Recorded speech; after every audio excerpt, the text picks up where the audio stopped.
Somewhere in the whirlwind of executive orders, one was signed. I'm not sure if this is the actual picture. This is from the picture we have here is from the ceremony that was the inside parade. Donald Trump signed an executive order that directed all federal employees working on diversity, equity, and inclusion and accessibility programs, DEIA, an extra letter for those, if you will. Those roles will be placed on administrative leave effective immediately. Now, immediately is actually today on the 22nd at 5 p.m.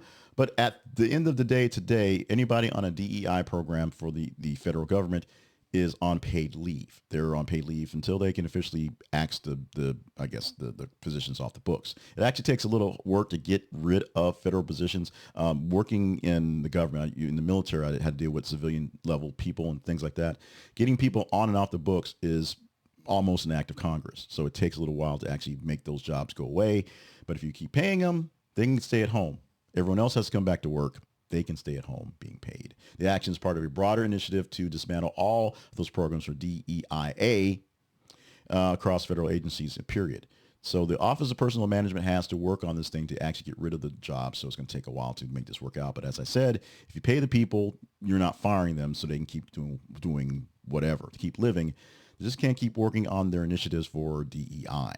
They also require to remove external communications related to these things, canceling all diversity training sessions, and terminate any contracts from outside contractors. They can be gone pretty quickly, by the 31st or so, but the people who are working have to deal with their stuff.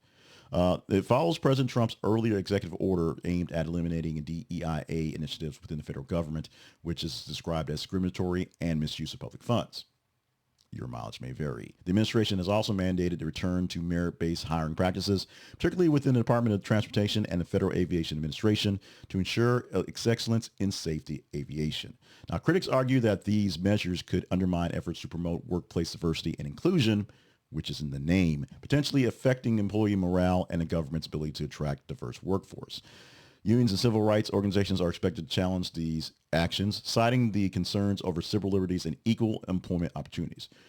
Essentially, a DEI program is meant to, and I'm going to say this really bluntly, keep the standard bearers who are working there from not taking over all the stuff and keeping all the power. People who are new to the world, not just diverse by race or gender, but people who aren't in the power structure, who are trying to work their way through, they also get a lot of boosts from DEI, DEIA programs, because it allows for people who don't get a look for things to get a look and maybe get some taste of what's happening. And once you put them in a big job, you realize that this guy was good.